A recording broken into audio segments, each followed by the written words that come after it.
My name is Darryl Anka. I am the channel for an entity known as Bashar. I am also a writer, producer, director. As a young boy, I've always been artistically inclined. I could start drawing as soon as I could pick up a pencil when I was 2 years old. But I had an incident happen that happened at 3 years old that I didn't remember until much later in my life.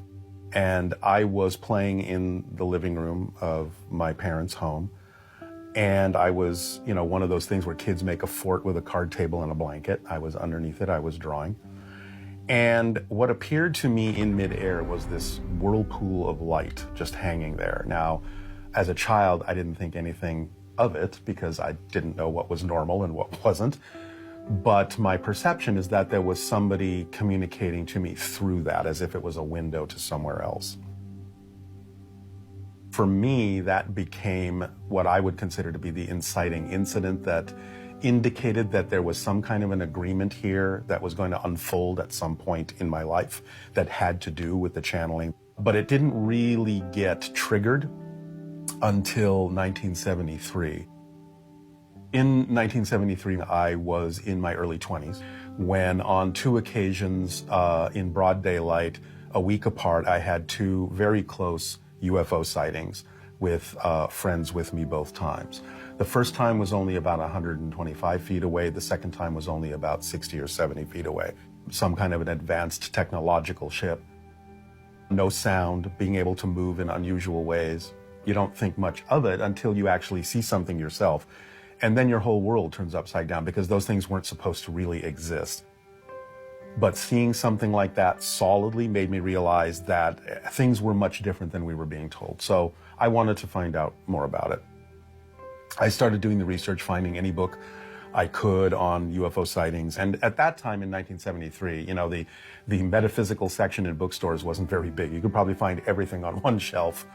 There was UFO stuff, there was psychic stuff, there was channeling stuff. Mostly the Seth material at that time was becoming pretty popular. So I read all of that and I started just kind of digesting all of this stuff and realizing that there was sort of a whole other world going on here. 10 years after the sighting, I was introduced to a channel who was conducting seminars at the time. I went into the class not because I thought I wanted to be a channel in any way, shape, or form, but I was curious as to how channeling could be taught, because I just sort of assumed it was something that just sort of happened to you out of the blue. But I wanted to further my research, so I went into the class, and it was a series of different guided meditations, and it wasn't like you were necessarily expected to have to channel with an entity, but it was about getting in touch with your creative side, your own higher mind, however you wanted to use the meditations. But about halfway through the course, we were in a particular guided meditation being given by the entity through the channel. Something happened that I can only describe as a kind of an instant telepathic contact from Bashar. It was like somebody just sort of shoved this information in my head in a split second. I instantly remembered making an agreement before this life to do this with him. I understood the UFO had been shown to me by him to get me to start doing the research that I needed to do. So when it came time to fulfill the agreement, I would have enough information to not be afraid of it, to be somewhat understanding of what was happening. And the message basically was, now you know it's time to begin. Is this something you still want to do? It was a choice. Now, all of this happened in a split second. It's like somebody just took a DVD and just shoved it in your head, and suddenly you've got the whole story. And I thought, okay, am I hallucinating? Is this a side effect of the meditation?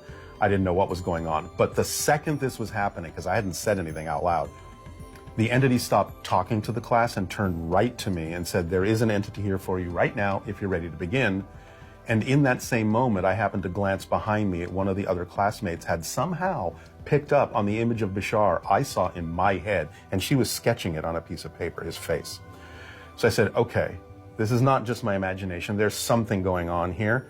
I guess I'll just keep exploring and see what happens. So by the end of the next class, a woman named Margot Chandley, who was doing the first thesis paper for her doctorate on the connection between psychology and channeling, asked me to be one of the subjects that she could study to write her paper. And so I would go to her house, she would invite friends, I would sit there and channel, she would take her notes and write her paper. Well, the first week, it was like 5 friends. So the next week there was 10 friends, and then it would be 20 friends and 30 friends.